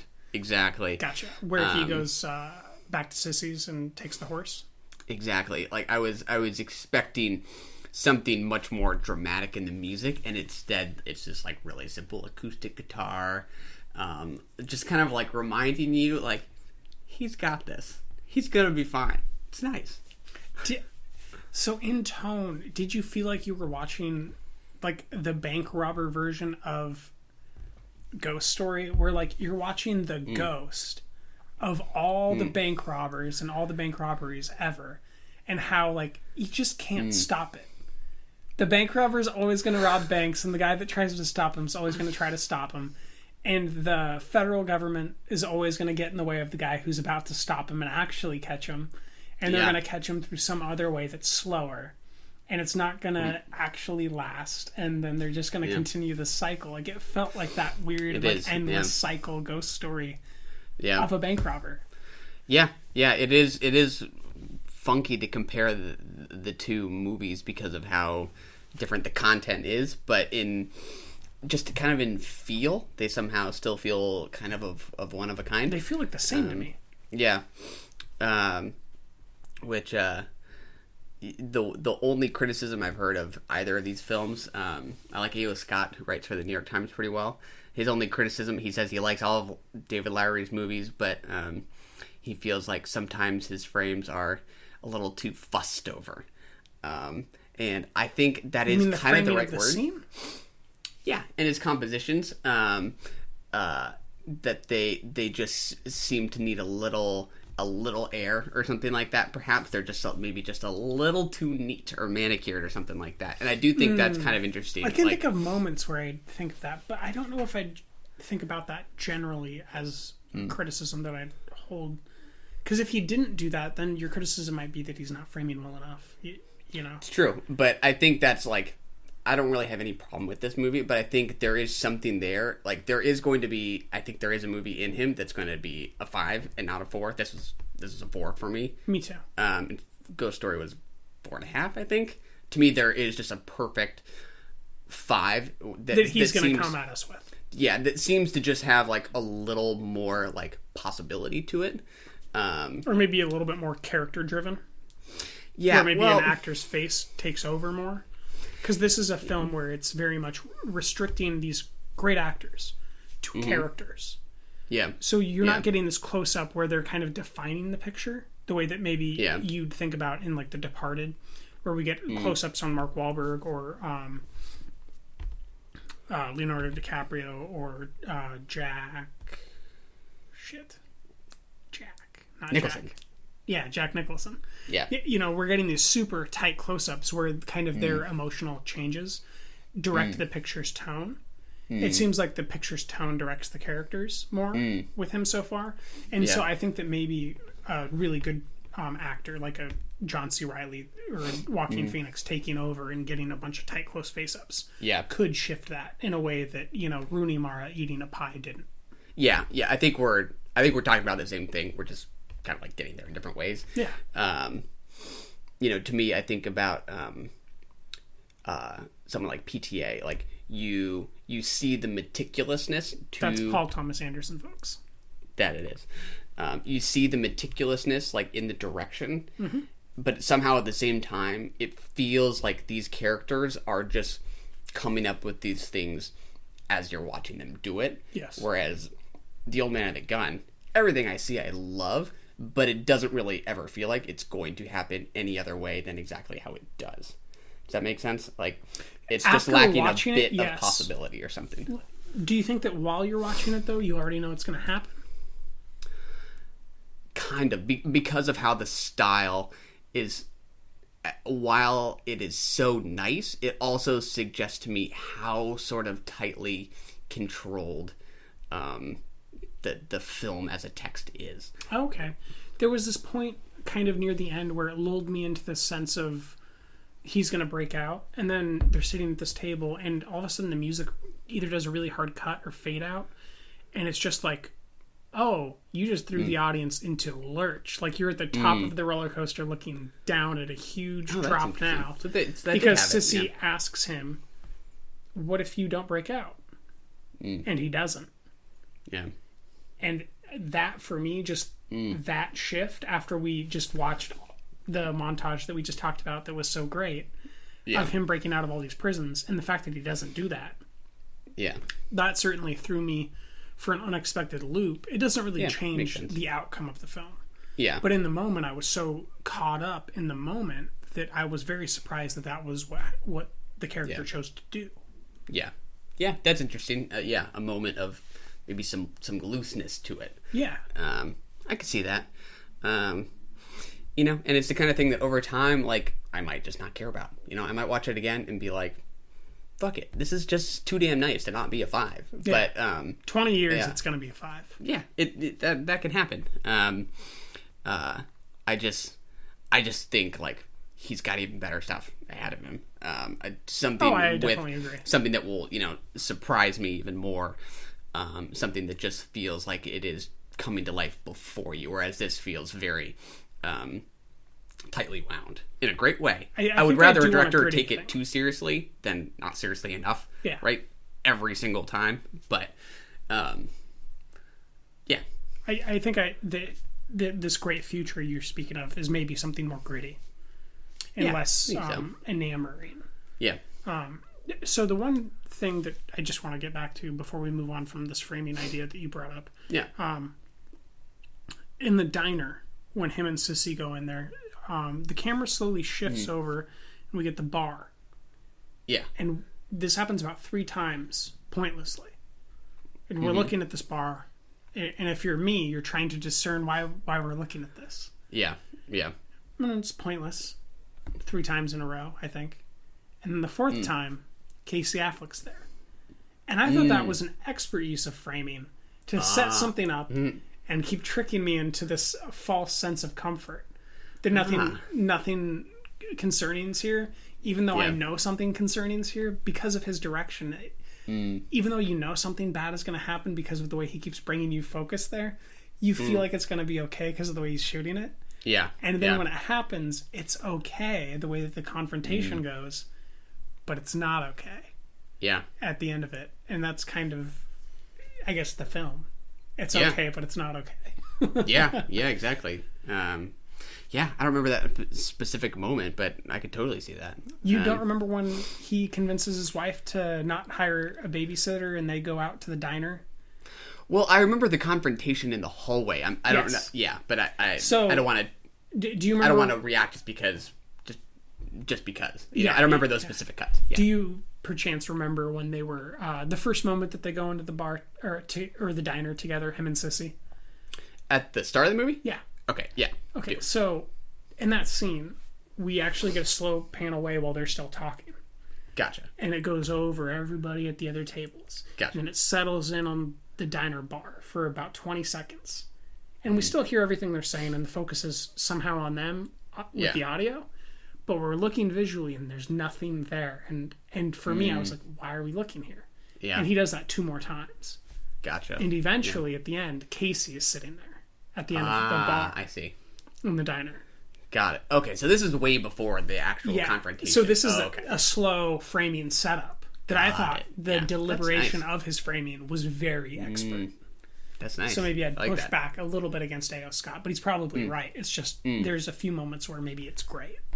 Got it. Yeah, that's interesting. Yeah, those cuts sort of leading you to what they ultimately show. That's nice. And, a little and the suspense. slow sense of trepidation, but like comfort at the trepidation, just because of the way he's shooting these scenes so sumptuously. Yeah, you're probably seeing Redford smiling as it happens, but there's some suspense through the edit. That's nice. Nice touch. I like it. This is a good movie. It is a good movie. I would encourage anybody to see it. Really, really anybody. Like, I can't think of like a type of moviegoer. Well, is there someone a type that of only moviegoer? loves horror? Yes.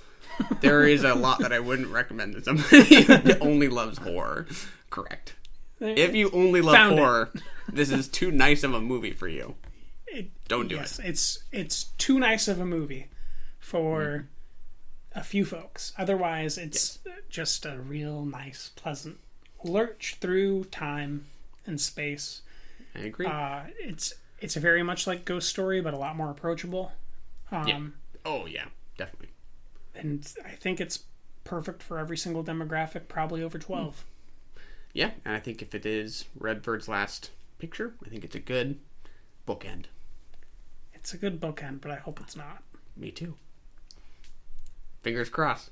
Final statement, his best picture is still All Is Lost by J.C. Chandor. Ooh, the end. To Redford.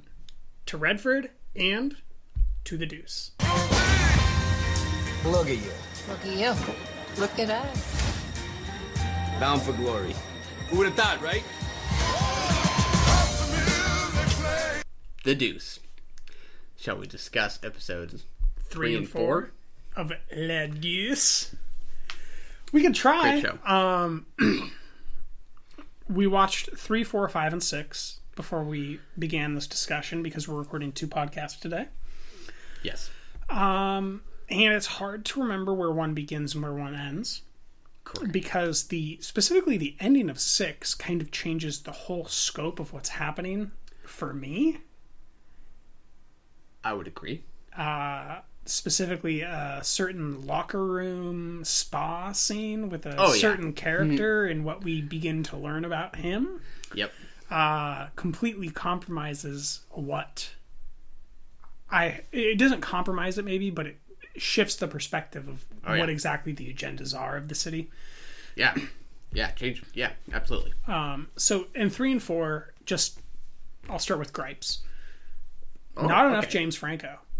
This is bullshit. He's got 2 characters, and I maybe saw 12 to 15 minutes of screen time of him between 2 hours of a show. Bullshit.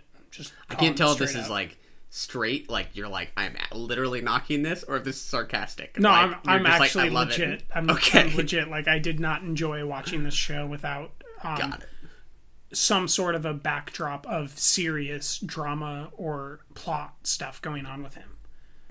It's like he's just the doorman at this point. And I'm not enthused at all with this turn of him just being the backdrop. Huh. Interesting. Okay. Where are you at with 3 and 4? Do you remember the 3 and 4 plot line at all? Yeah, so episode 3 is where I think she gets her reward. Lori goes to LA. Yep. Which an interesting plot thread. It's kind of a tricky episode or show to talk about because there are always like 5 plot threads going on at once. Like it's these definitely characters doing too much cutting. Oh, I disagree. I was going to say the opposite. I was going to say like I enjoy how even it is in its attention to all these different plot threads that to me come together quite nicely. They sort of brush up against each other, but they don't all necessarily intersect in a super obvious way. See, I don't mean like I don't want to say it's overall bad, but I do feel like I'm watching like a full season of Game of Thrones in one episode where it's like there's too many characters here. There's too many conflicting plot lines. Love it. And it's really just like there's so many conflicting plot lines, but none of them are James Franco. So I'm just out to sea, pissed off because there's not enough James Franco seriously being taken. Yeah, I would agree. There are many. I wouldn't describe them as conflicting. I am usually equally satisfied when they shift from one character to the next. I liked some I certainly of the have my favorites. Yeah, that's fair. I'm kind of blending 3 and 4, but I think in both of these is just where we're starting to get more and more footage of Candy making her movie, her Born, Little Red Riding Hood, and I don't know if she's begun. I don't think she's begun production until episode 5. That can't be right. 3 and 4 is where I think it's in 3 that we. I think episode 4 is where she sucks the guy's dick to get money. Is that right? That could be. It's in either one of these episodes that we start to see her playing with, filmmaking technique, right? Well, it's episode 2 ends with her cutting this film so that the woman's orgasm is really powerful. I guess visually. Yeah. So she's been doing it kind of this whole time. And that's definitely one of the most interesting things about this show right now is her filmmaking. Yeah. I thought it was kind of humorous when I think the pimp's name is Cece, who comes up with the POV shot idea. It's actually on the set of a different porno. He's like, make this from the perspective of the pimp. Yes. And he thinks he's so clever. Because the asthma guy is breathing too hard. Exactly. Yeah, so I think that's the end of episode 4. So Candy's still working and hasn't been signed yet, because I think episode 5 is when they're considering Candy for Little Red Riding Hood. Do you remember when they're going through the headshots? Yeah, you're right. Okay, so I think the scenes I'm thinking of are her just working on some other stuff. Yes. I think episode 4 might be where the African-American prostitute finds out that she's being paid half the rate of the white prostitute. Right, definitely. Or either porn actress at this point. I don't know what's going on or how to express what these jobs are in the sexual it's complicated. world. There was that scene where she's shooting Larry in a prison cell. That's what I was thinking of. It's not for Little Red Riding Hood. But we realize he's illiterate. So that's when she first thinks of improvisation as something that can be done. Yep. And that's when he nails it. I think his arc has been fascinating as he gets more and more interested in performance. That's right. His illiterateness is why he's now paying his own prostitute to help him with his lines. Because he can't read. Yeah. I guess I didn't think of that yet because I watched those episodes this morning. So. Yeah. To me, he's been an interesting character. He was one of the most repugnant in season 1 for how he treated Darlene, and he's now gotten totally swept up in his own stardom and ego. Yeah, ego, not stardom. He's not a star yet. It's his ego and what he thinks he's capable of as a performer. And he is kind of a good performer. He is capable of as a performer. Totally. It's fun to watch him as the big bad wolf, as we'll get to. I've enjoyed his arc. Every time Cece pops up, like I think this show does a good job of recognizing just how complicated these people are. Like they can have moments where they kind of get a laugh from us, and at the same time remind us of kind of how repugnant these people can be. To me, it's very honest in not reducing any of these people to, one feeling or another. There aren't really clear bad guys and good guys. Like everybody has like the shit that would kind of repulse you and something that might. Oh, every single character has a detracting characteristic at the moment, except for one character who is the African American cop. Yeah, there's not a single bad thing that I'm aware of about him. He's fine. You're right. Which means something's coming for him. Bullet in the head, maybe. So, just back to criticism again. Just straight up negativity. Uh-oh. Not enough mob stuff at all. There's a backdrop of them setting the stuff on fire. Yeah. But 4 episodes in here, there's not a legitimate mob strand to be interested in. And when the mob strand does develop, it's about the porn. It's not about the mob. And I thought that was maybe one of the stronger elements of the story. The way in the first season, how the mob was interacting with the prostitution on the street, or how their businesses were commingled, and how the money was kind of arriving from the same places, and then how separately the theaters were porn theaters. And now they're trying to make a focus on the porn theater and make the prostitution and the mob support the porn theater idea, and that's not working for me this season at all. No, I really miss the James Franco plot lines with the mob. Because now he's just relegated to a side character that shows up and takes money, or that has a wife, or that's going through extramarital problems with the girl that he's dating from the bar. Like, it's just not interesting. It feels like melodrama, like relegation to melodrama, and the mob is no longer I'm no longer seeing that Scorsese element in the show, which is what I really liked about the show in season 1. Yeah, to me it is much more slice of life than Scorsese. I would agree. I mean, Scorsese is interested in big moments. I don't think of this show as one of big moments. I guess perhaps, was it in episode 4 that there is a big moment where James is in the car telling him that he doesn't want to do stuff with the parlor anymore? And he gets out and he goes and shoots a guy in the head that's eating a slice of pizza. Yeah. I think that was episode 4. Yeah. But yeah, I mean, it to me it's still shot and sort of managed in such a way that it feels as if it's just as kind of natural of a thing in the episode as kind of anything else, right? These things happen, and then the machine kind of continues to go. This ecosystem kind of continues to churn. Yeah, New York is certainly still a strong character. I'm not enjoying the subplots of the show like I used to. Yeah. Even episode 1 and 2, the characters had more life than they do right now. Right now, I'm kind of counting. I feel like I'm looking at a wristwatch that I don't have on my wrist, and I'm counting until I get to see James Franco and Maggie Gyllenhaal again. Really? And it's always taking too long. Yeah. Not really that interested in Cece's plotline, other than when she's having like visceral interactions. Like her experience on the set isn't something I'm interested in. Yeah. That's just me. Like, I'm just not enjoying these moments. Yeah.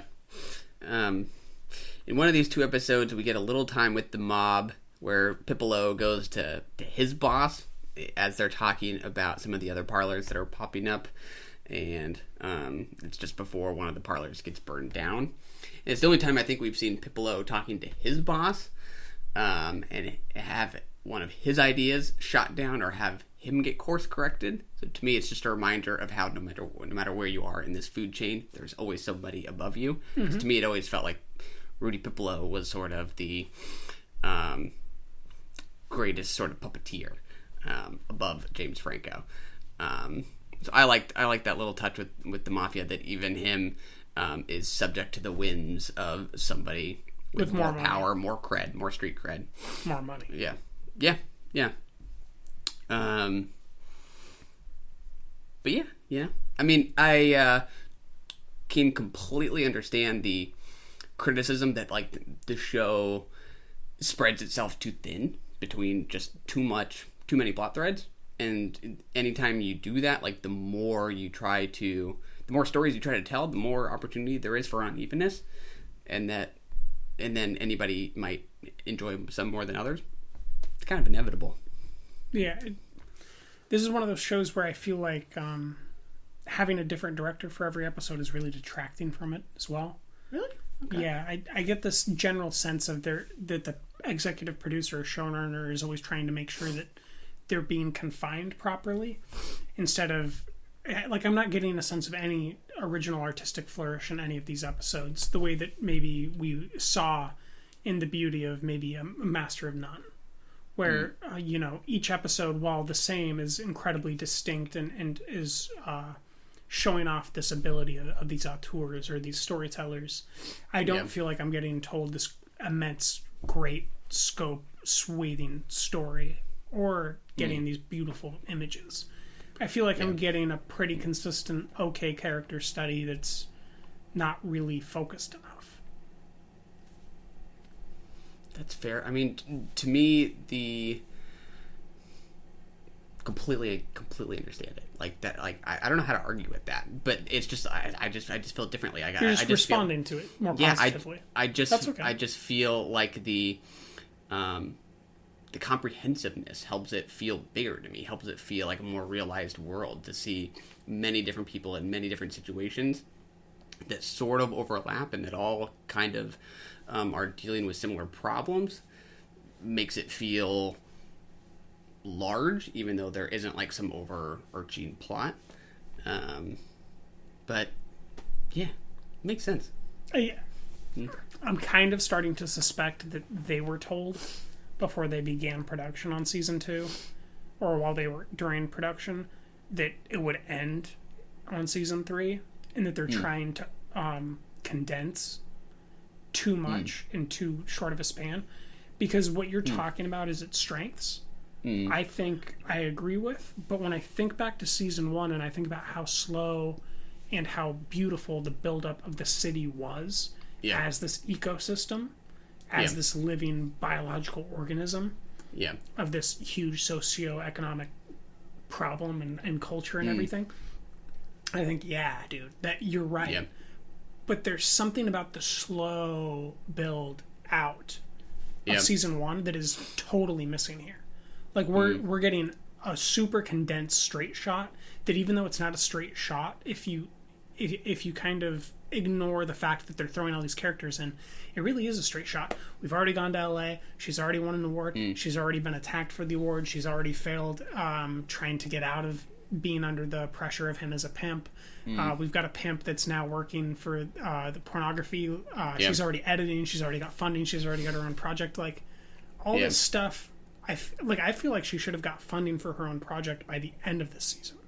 Yeah. If that makes sense. Like a real slow build.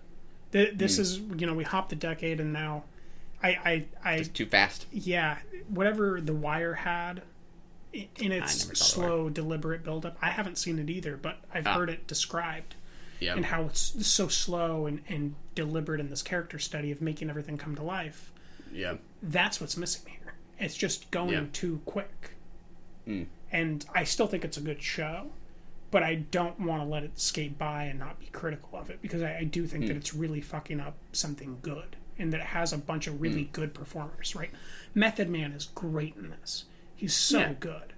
And they're not spending enough time separately with these characters, and everything is so streamlined that it's certainly detracting from the overall experience that the show could have had if it was a 5 to 7 season show. Yeah. It sucks that it got canceled. I agree. That's probably sped up as a result. Totally fair. It hasn't detracted majorly. For you. Yeah. Yeah. Yeah, I mean, that's good. I'm glad we're watching it then, that you're enjoying it, because I was going to watch it either way, but I'm just not enjoying it the way that I thought I would.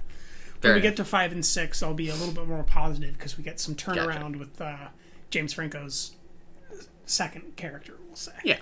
Yeah. Yeah. Some left shoes. Yes. Left shoes. I like that part. All right. Well, I think closing statements on 3 and 4 of the Deuce for you at all? I think I'm as involved with any of these characters as I ever have been. Even the African American prostitute? Darlene. Mm-hmm. I don't remember any of their names, honestly.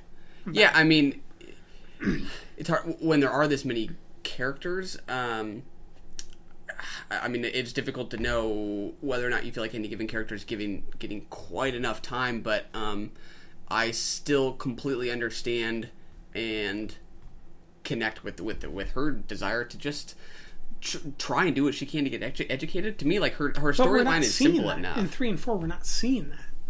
We spend zero time with her going to school, reading her books, doing anything.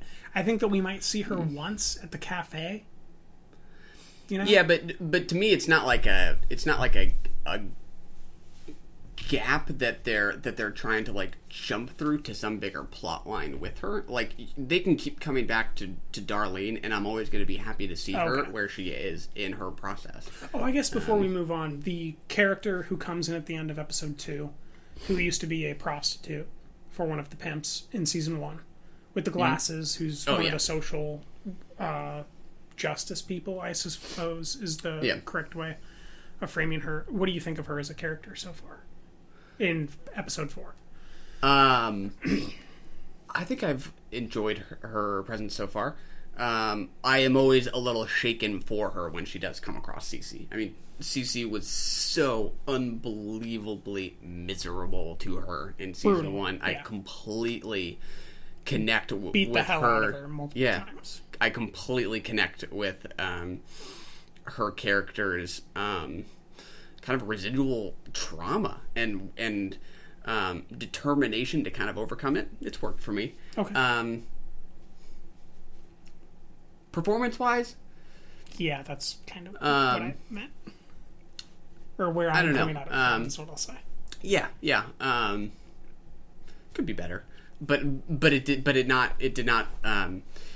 not take away from what I think the writing was doing with the character for me. You know, sometimes if the characters are just written well enough, the performance doesn't need to be an A+ for me to connect with the character anyways. Gotcha. The situation kind of speaks for itself. Gotcha. Which is maybe weak criticism, but I also like just have to be honest about like my involvement with it, you know? For me, you're being too forgiving, but that's just all where I mean I'm is that coming like at it from. No, from my standpoint, because of where I'm at as a viewer, I think you're being too forgiving. Yeah. But where I'm at as a viewer, you should think that I'm being too critical of performers, probably. I mean, I could hone in on performance, but I'm trying to think about like how it comes together as a whole, and like you know, there are always strengths and weaknesses, and sometimes you know there is a weakness that is too weak to be overcome. To me, like, is she a weak link? Probably, but like it's not a major detraction for me. Gotcha. I feel like I don't need her or the boy that are organizing the bus for the church to get that plot.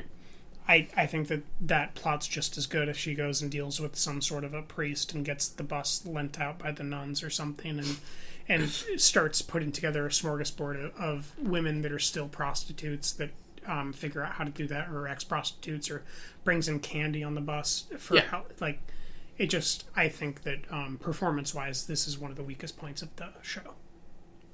Fair enough. I won't argue. Run! Go! Get to the chopper! We have to go. I'm coming with you. That was brilliant.